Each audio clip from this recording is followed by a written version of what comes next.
ሲስቁ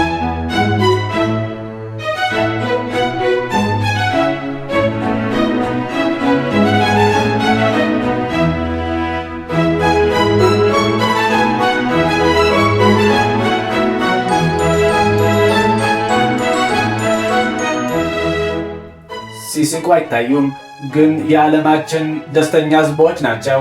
ለ7 ተከታታይ ዓመታት በምድራችን ላይ ከነሱ ውጪ ደስተኛ ህዝብ አላየውም ስል የተባበሩት መንግስታት ድርጅት በሪፖርቱ መስክሮላቸዋል። ደስተኝነት ደረጃ የሚሰጠው ፊት እያየ ቢሆን ግን ተበልተው ነበር። ዝጋታም ቢጤ ናቸው። የፊታቸውን መኮሳተር፣ የአየሩን መክበድ፣ የቀንና የምሽቱን አልብ መጣጠን ደማምረው ደስተኝነታቸው ምኑ ጋር ነው ካሉን ነገሩ ወዲህ ነው። ፎቶ አንሺዎች አሳስቶን እንጂ ደስታና ሳቅ ለየቅል ናቸው። ደስታ ከውስጥ ነው አሉ።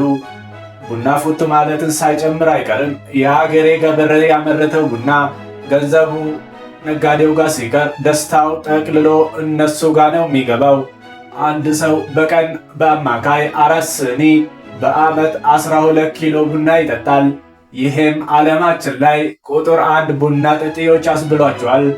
ደስተኛ ያደርገኛል ብለው 4 ስኒ ቡና ጠጥተው የጨጓራ ህመምተኛ ከመሆኑ በፊት ግን ደስተኛ ያደረጓቸው ሌሎች ምክንያቶች ስላሉ ጨርሰው ሳይሰሙ ቡና መቁላት እንዳይጀምሩ ደስታን ከሚነጥቁ ነገሮች አንዱ የበዛ ቅዝቃዜ ነው።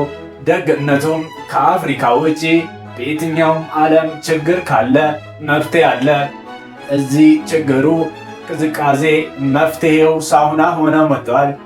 ዓለም በፍቅሩ የወደቀለትን ሳውና እነሱ ከክርስቶስ ልደት ከ7000 ዓመት በፊት ነው የፈጠሩት። በር እያንኳኩ ቢጠይቁ በእያንዳንዱ ቤተሰብ በተከራዮት ቤት ሳይቀር ሳውና ያገኛሉ። የሚገርመው ግን ሳውና ገብተውም ቡና ጠጥተውም ዝምታን መምረጣቸው ነው። ምን ያህል ዝምተኛ ናቸው ካሉን ለጫካ ያላቸውን ፍቅር ነው የምነግራቸው። አብዛኞቹ ቤተሰቦች 2 ቤት አላቸው። አንዱ የከተማ ሌላኝ የጫካ ነው። በስራ ቀን ከተማ፣ በእረፍት ቀን ከቤተሰቦቻቸው ጋር በጫካ ቤታቸው ነው የሚያሳልፉት። ጫካ ገብተው ጸጥ ብለው ይቆዩና ዝምታቸው ሲገነፍል ሄቪ ሜታል ሆኖ ይወጣል። ሄቪ ሜታል የጸጥታ ፍጹም ተቃራኒ የሆነ ጆሮ የሚጠልዝ ሙዚቃ ነው። በጣም ይወዱታል። በዚህ ተገርመን ሳናበቃ እንዲህ የማይጠበቅ ጨዋታን ያመጣሉ። ምስትን ተሸክሞ የምረጥ ውድድር። ሽልማቱ ምን ይመስሎታል? የምስቶትን ክብደት የሚመጥን ቢራ። 80 ኪሎ ሚስት ካሎት 80 ኪሎ ቢራ ይሸለማሉ። ፊንላንድ ገብተናል። ቢራውን ፍሪጅ ውስጥ ከተን የፊንላንድ ጉዞአችንን በሰፊው እንመለስበታለን።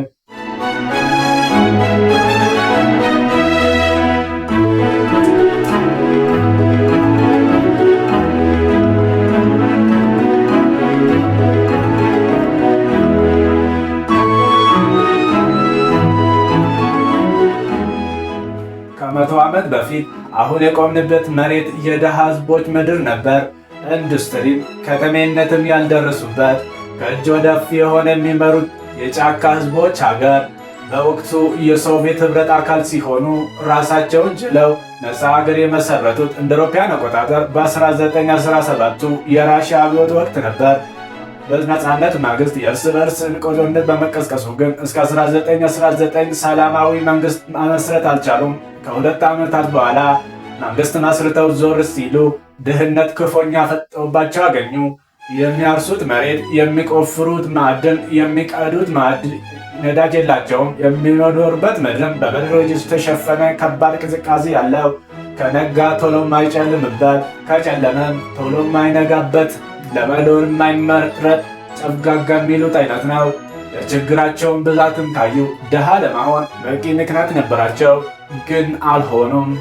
የሆኑት ጎዳና ተወዳዳሪ የማይታወቅበት፣ ድህነት ያሌለበት፣ ወንጀልና ሙስናን የሚጸየፍ፣ በቴክኖሎጂ ዓለምን የሚመራ፣ ጸብ የሌላቸው ዜጎች፣ ሕክምና፣ ትምህርትና የሕፃናት ማቆያ በነፃ የሚሰጥበት ማህበረሰብ ነው። ይሄ እንዴት ሊሆን ቻለ ነው ጥያቄው። ከድህነት ጎትቶ ያወጣቸው ደን ይባላል። ሰምታችሁ ይሆናል። አፍሪካ ውስጥ ሰበብ እየተፈለገለት እየተጨፈጨፈ የሚጣለው ደን ፊንላንድን ከምድራችን አስከፊ ደህንነት አውጥቶ ዛሬ ያለችበት ማማ ላይ የሰቀላት ምስጢር ነው። የያኔዋ ፊንላንድ መሪዎች ወደ ግራም ወደ ቀኝም ቢዞሩ በምድራቸው የሚያገኙ ብቸኛው ሀብት ደን ነበርና ለእድገታቸው እሱን ሆኖ ያምጥኛሉ። ለቤት ግንባታም፣ ለጣውላም፣ ለወረቀት ፋብሪካም እንዲሆን እያደረጉ ደናቸውን ወደ ጎረቤት ሀገራት ሁሉ መላክ ጀመሩ። ይህ ወደ ስኬት ለሚያደርጉት ጉዞ የመጀመሪያው መሰረት ጣለላቸው። ጥረት ባይጓደሉም ከመሬት መነሳቱ ግን በቀላሉ ሚሳካ አልሆነም። በበኋላ የቆረቆር እንዲሉ ድሃ ፊንላንድ በችግሯ ላይ ሁለተኛው የዓለም ጦርነት መጣባት። እናም ከታላቋ ሶቪየት ኅብረት ጋር ጦርነት ገጠመች። ጦርነቱ ሲያበቃ እድል ከፊንላንድ ጋር አልነበረችም። አብዛኛው ክፍሏ በሶቪየት ኅብረት ወይም በዛሬዋ ራሽያ ቁጥጥር ውሎ ነበር። ነገሩ በዚሁ ቢያበቃ የታባቱ ጦሰን ይዞት ብላ ወደ ደኗ በተመለሰች። በጦርነቱ አሸናፊ የሆነችው ሶቪየት ግን በፊንላንድ ላይ በማትቋቋመውን ሸክም ጣለችባት። በጦርነቱ ለደረሰብን ጉዳት በ6 ዓመት ውስጥ የሚከፈል የ300 ሚሊዮን በአሁናዊ ተመኑ የ6 ቢሊዮን ዶላር ካሳ ፈልጋለሁ። ካሳው የሚከፈለው ደግሞ በጥሬ ገንዘብ ሳይሆን በኢንዱስትሪ ማሽነሪዎች ነው አለቻት። ይህ ለፊንላንድ ዕዳ መክፈል ብቻ ሳይሆን የህልውናም ጉዳይ ነበር። እናም ማሽን በደረሰበት ደርሳ ማታውቀው ፊንላንድ ነፍስ ሲይዛት ጫካ ውስጥ ማሽን መፍጠር ጀመረች። ሳይደግስ ሳይጣላ ነው ነገር ማይደሩ ከዳ ያወጣለው ብራ ያንኳኳቸው በር የስኬቷ መግባ ሆኖ አረፈ። በቅጣት መልክ የተጣለበት የካሳ ጥያቄ የኢንዱስትሪ አደግ ሀገር አደረጋት። እንደ አውሮፓውያን አቆጣጠር በ1952 ካሳዋን ከፍላ ስትጨርስ ደን ብቻ ሳይሆን ዳንን ወደ ፈለገችበት መቀየር የሚያስችላት ኢንዱስትሪና ከፍተኛ ክህሎት ያላቸው ዜጎች ባለቤት ሆና ነበር። ይህኔ ሶስተኛውን የእድገት መሰረት ጣለች። ትምህርት ያላት ሀብቶቿ ደንና ዜጎቿ ናቸው። እድሜ ለሶቪየት ኅብረት ጫና ሳታስበውም ቢሆን ደኑን ወደ ፋብሪካ ምርት መቀየሩ ተሳክቶላታል። ዜጎቿ ግን ዘመናዊ ትምህርትና ክህሎት ይጎላቸዋል። እናም ነፃና ጥራት ያለው ትምህርት ለዜጎቿ በስፋት እንዲዳረስ አደረገች።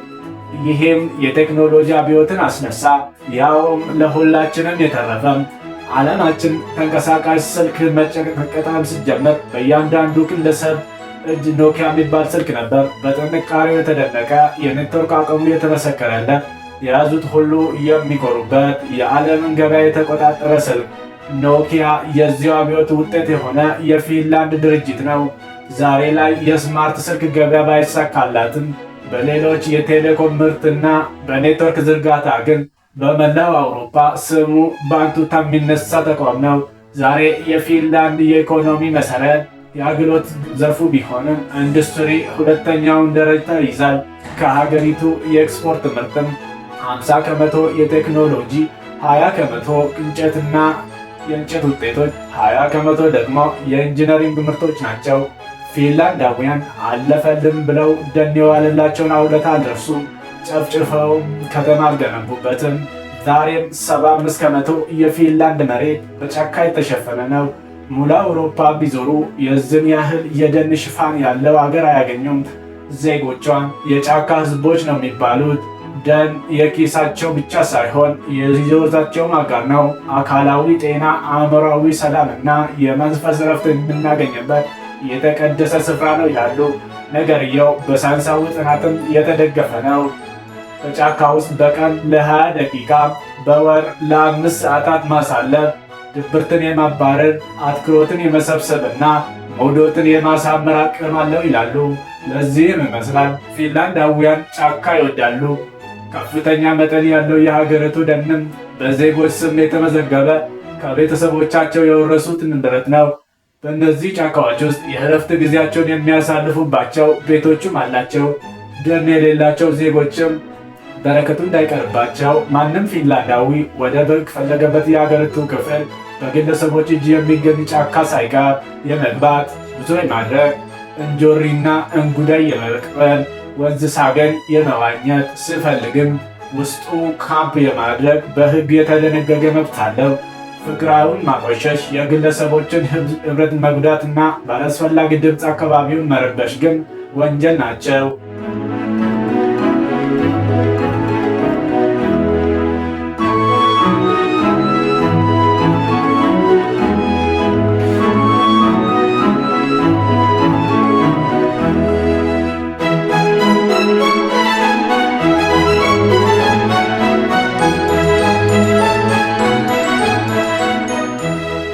በየትም ሀገር ልጅ ሲወለድ ቤተሰብ ይደሰታል። ትከሻውን አደላለው ከደስታው ጋር የሚመጣውን ኃላፊነት ለብቻው ይሸከማል። በፊንላንድ ግን ልጅ ሲወለድ ቤተሰብ ብቻውን አይደሰትም። የሀገሩ መንግስትም እኔም አለሁበት ይላል። እልልታው ላይ ብቻ ግን አይደለም፣ ኃላፊነቱንም ጭምር እንጂ። በብዙ ሀገራት መንግስታት ይሄንን መባዛታችሁን እስኪ ጋፕ አድርጉት እያሉ ዜጎቻቸውን መርፌ ጠቅጥቃሉ፣ ክንን ያስቅማሉ። የፊንላንድ መንግስት በተቃራኒው አዲስ ዜጋ ለሚያመጡለት የተባረኩ ጥንዶች ልጅ ማሳደጉን ኃላፊነት ቢጋራም ቢላቸው ገና ሕፃኑ በእናቱ ወድ እያለ ነው። ልጅ የወለዳችሁ ቤተሰቦቼ ለወሊድ ሆስፒታል ከመሄዳችሁ በፊት ለልጅ መቀበያ የገዛችሁትን ሻንጣ ሙሉ ዕቃና ወጪውን ያስቡ። በፊንላንድ ግን ልጃቸውን ስለምትቀበሉ ቁሳቁስ የሚጨነቀው በየሱቅም እየዞረ ዳይፐርና ፎጣ፣ ጓንትና ኮፍያ የሚገዛው የአገሩ መንግስት ነው። ያውም ገና ልጁ ከመወለዱ በፊት። ቤቢ ቦክስ ወይም ማተርኒቲ ፓኬጅ ይሉታል። ጽንሱ 7 ወር ሲሆነው መንግስትዬ የምትመለከቱትን ካርቶን ሙሉ ስጦታ ለወላጆች በአካል ቤታቸው ድረስ ይዞ ይመጣል። ካርቶኑ ምን እንደያዘ ለማየት ከጓጓችሁ ይሄንን ይመስላል። በዋናነት አልባሳትና የንጽህና መቀበያ ቁሳቁሶችን ያካትታል። ልጅ የወለዱበት ወቅት በጋኖ ክረምት የሚለው በውስጥ የሚያገኛቸውን ቁሳቁሶች አይነት ትወስናለች። በየአይነቱ አዳዲስ በመጡ ቁጥር ይዘቱ ይቀያየራል። በዋናነት ግን በቁጥር 60 የሚደርሱ ልጆች ሲወለድ ከሚቀበሉበት ፎጣ ጀምረ 1 ዓመት እስኪሞላው በቤት ውስጥና በውጭ የሚያደርጋቸውን አልባሳትና የንጽህና መጠበቂያ ቁሳቁሶችን ያካትታል። ካርቶኑም ሕፃናት እንደተወለዱ የመጀመሪያ አልጋቸውን ያገለግላል። ገንዘብ እንጂ ስጦታ አልፈልግም ካሉም 170 ዩሮ ወይም በአሁናዊ ምንዛሬው 28,000 ብር በካሽ ይሰጡታል። ለወላጆቼ የሚደረገው እንክብካቤ ግን በዚህ አያበቃም። ልጅ ከመወለዱ ከ40 ቀናት በፊት እናት እረፍት ትወጣለች። የምትሰራበት ቦታ ክብደት መሸከም፣ ኬሚካል መንካት ወይም ተመሳሳይ ጫና ያለበት ከሆነ ደግሞ ከዚህም ቀድማ እረፍት እንድትወጣ ሕግ ይፈቅድላታል። ተናፋቂው ልጅ ሲመጣ ዋናው እረፍት ይጀምራል። ይሄኛው አውቶባልንም ያካትታል። አባትና እናት እያንዳንዳቸው በተናጠል የ160 ቀናት የወላጅነት እረፍት ከሙሉ ደሞዛቸው ጋር ይሰጣቸዋል።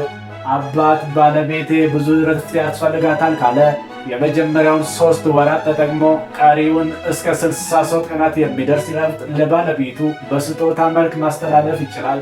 ልጇን ለብቻዋ የምታሳድግ እናት ደግሞ የእናትም የአባትም ተደምሮ የ360 ቀናት እረፍት ይሰጣታል። መደበኛው የወላጅ እረፍት ሲያልቅ ወላጆች 2 አማራጭ ይሰጣቸዋል።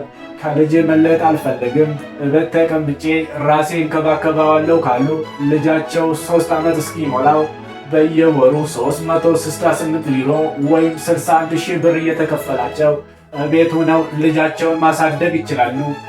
የለም ስራዬን መቀጠል ይፈልጋለሁ ካሉ መንግስት በዘመናዊ መንገድ ያደራጃቸው የተማሩት ተንከባካቢዎች ይቀጥራሉ። ወላጆች ልጆቻቸው 6 ዓመት እስኪሞራቸው የመንግስት ማቆያ አስገብተው ስራ መሄድ ይችላሉ። ይህ ጥቅማ ጥቅም የሚሰጠው ልጅ ለወለዱ ቤተሰብ ብቻ ግን አይደለም። በማደጎ ሕፃናትን የሚያሳድጉ ቤተሰቦችንም ያካትታል። ጥቅማ ጥቅሞቹ በዜግነት የተገደቡም አይደሉም። የየትኛውም ሀገር ዜጋ ቢሆኑ በፊንላንድ ቋሚ መኖሪያና ቋሚ ስራ ካሉ እነዚህ ጥቅማ ጥቅሞች ያገኛሉ። የወዳጆችን ጥቅማ ጥቅም ጀምሮ መንግስት ለዜጎቹ የሚያደርገውን ድጋፍ እየተከታተለ የሚያስፈጽምለት የማህበራዊ ዋስትና ድርጅት ኬላ ይባላል።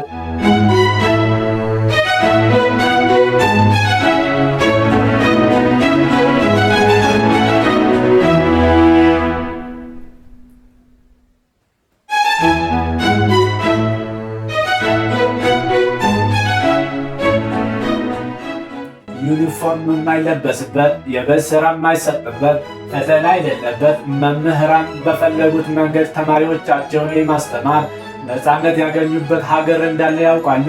አዎ ካሉ ፊንላንድ ነው መልሱ። ከመሰረቱ እንጀምር። በፊንላንድ ትምህርት ቤት ከፍቶ መነገድ በሕግ የተደነገገ ነው።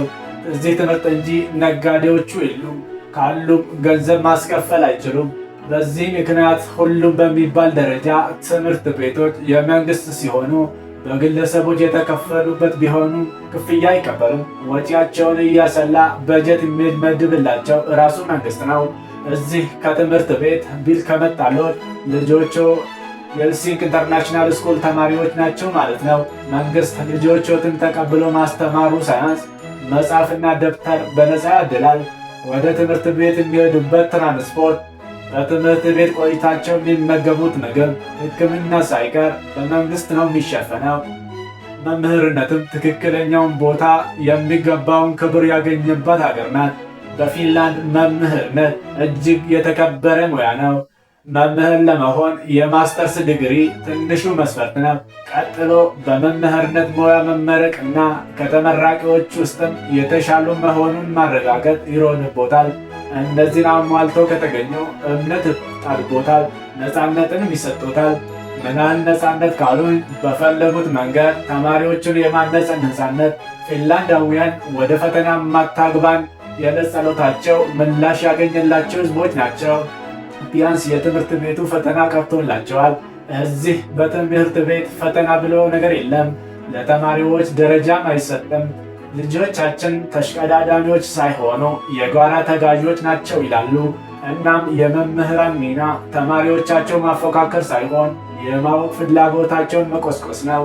ሁሉም ልጆች የራሳቸውን ዝንባሌ አላቸው።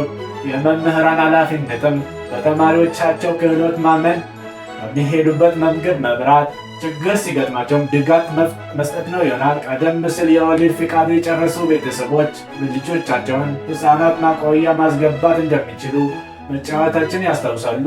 ያ ቦታ መዋለ ሕፃናት ብቻ ግን አይደለም፣ ትምህርት ቤትም እንጂ። ልጆች 6 ዓመት እስኪሞላቸው የሰለጠኑ ባለሙያዎች ተመድቦላቸው ይጫወታሉ። በስሜትና በማህበራዊ ክህሎትም ያድጋሉ። 6 ዓመት ሲሞላቸው ትምህርት አስገዳጅ ይሆናል። ፊደል መቁጠር፣ ሂሳብ ማስላትና የትምህርት ቤት ስነ ስርዓት ይለማመዳሉ። በሀገራችን የኬጂ ትምህርት ቤት እንደሚንለው መሆኑ ነው። እንደኛ ልጆች ግን በኬጂ 3 ዓመት አይቆዩም። በዓመቱ 1ኛ ክፍል ይገባሉ። አሁን ለ9 ዓመታት የሚዘልቀውን መደበኛ ትምህርት ጀመሩ ማለት ነው። በእነዚህ 9 ዓመታት ውስጥ የማይጠቅማቸውን ትምህርት አይማሩም። ምን አላስተማርናቸው ሳይሆን ምን አስተማርናቸው መጠኑን ሳይሆን ጥራቱን ነው የሚያስጨንቃቸው። መምህራን ለተማሪዎች ይመጥናል የሚሉትን ትምህርት የማስተማር ነፃነት አላቸው። ልጆች ቀኑን ሙሉ አይማሩም። የ1ኛ ክፍል ተማሪዎች ለምሳሌ በሳምንት ለ20 በቀን ለ4 ሰዓት ብቻ ነው የሚማሩት። ቀሪውን ጊዜ ሲጫወቱ ነው የሚውሉት። በፍቅር ስራ አይጨናነቁም። የቤት ስራ አይሰጣቸውም። ይሄንም ማድረግ የመማር ፍላጎታቸውን ይቀንሳል። በሌሎች ዝንባሌዎች ላይ አተኩሮ እንዳይሰሩ ያደርጋቸዋል ብሎ ነው የሚያምኑት። መምህራን የደንብ ከሙን ለመሰሏቸው ተማሪዎች በግለሰብ ደረጃ ልዩ ይገዛ ያደርጓላቸዋል እንጂ ጠይቅ ያልመለስክልኝም እና አርጩሜ ቆጥረና የመግደል ጉደላ ላደርግብህ አይሉም። ተማሪዎች ማለፋቸው የሚወሰነው በፈተና ሳይሆን በመምህራኖቻቸው ውሳኔ። መውደቅ ጨርሶ የለም ቢባልም የተለመደ ግን አይደለም። የ16 ዕድሜ ላይ ሳይደርሱ ተማሪዎች 2 አማራጮች አላቸው። በሙያ ትምህርት የመቀጠል ወይም በቀለም ትምህርት የመግፋት። በቀለም ትምህርት እገፋለሁ ካሉ በታሪካቸው ለመጀመሪያ ጊዜ ሀገር አቀፍ ፈተና ይወስዳሉ። የሙያ ትምህርትን ከመረጡም ምርጫቸው ይከበርላቸዋል። የሙያ ትምህርቶችን ሲጨርሱ ሀሳብ ቀይረው ወደ ዩኒቨርሲቲ መግባት ከፈለጉ ስርዓቱ ይፈቅድላቸዋል። ዩኒቨርሲቲ ሲገቡ ከምግብ፣ ሕክምናና ትራንስፖርት በተጨማሪ የቤት ክራይ ድጎማ ይደረግላቸዋል።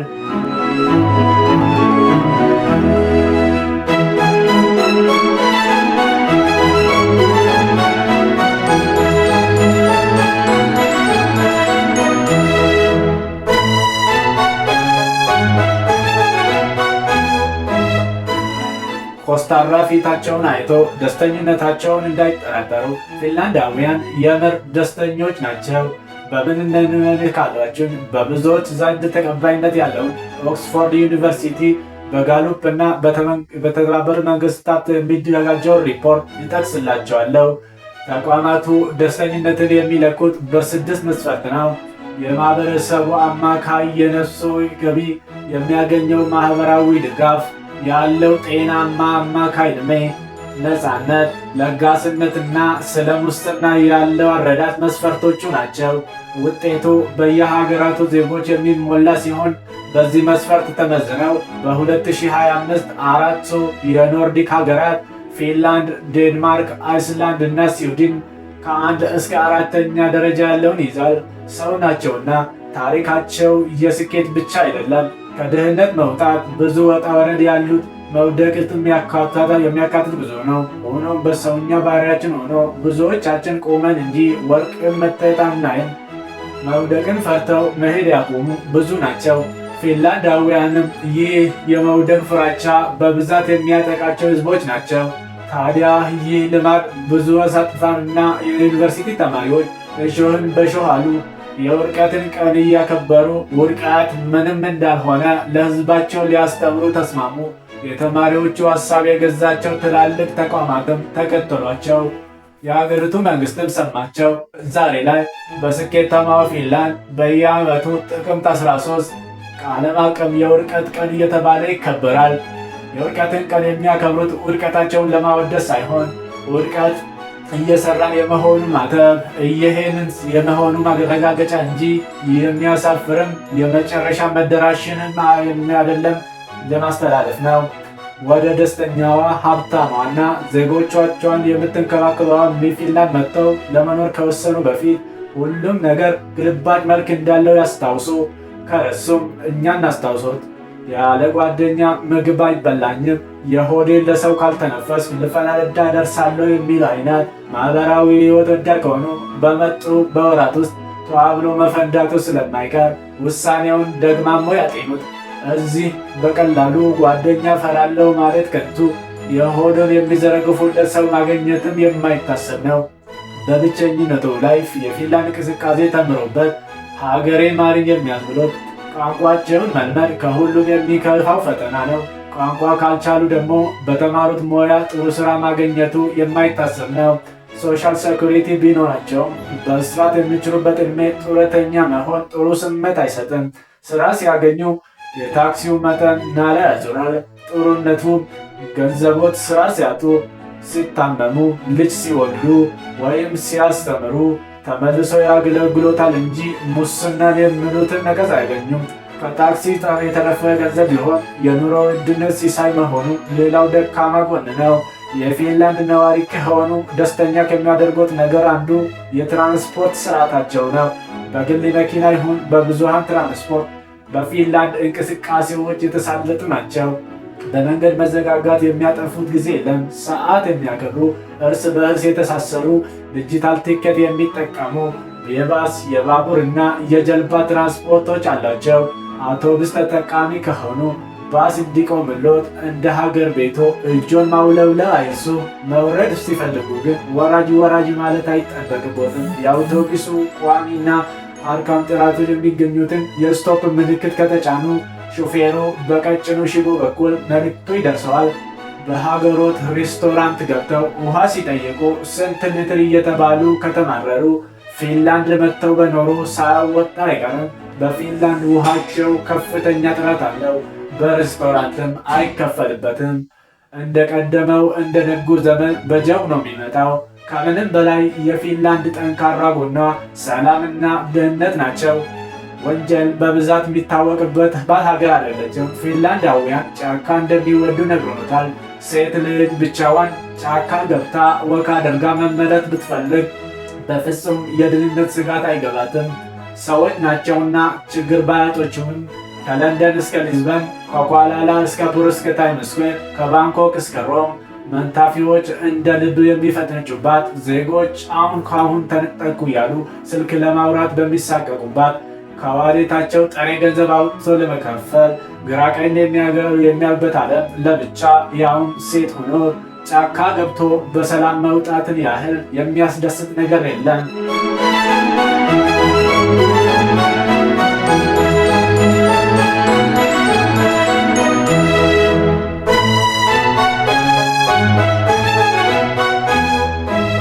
የዛሬው ጉብኝታችንን በዚሁ አበቃን። አብራችሁ ስለቆያችሁን እናመሰግናለን። ለዚህ ዩቱብ ቻናላችን ቤተሰብ ካልሆኑ አሁኑኑ ዩቱብ ቻናላችን ሰብስክራይብ በማድረግ የእኛ ዩቱብ ቻናል ቤተሰብ ይሁኑ እንላችኋለን።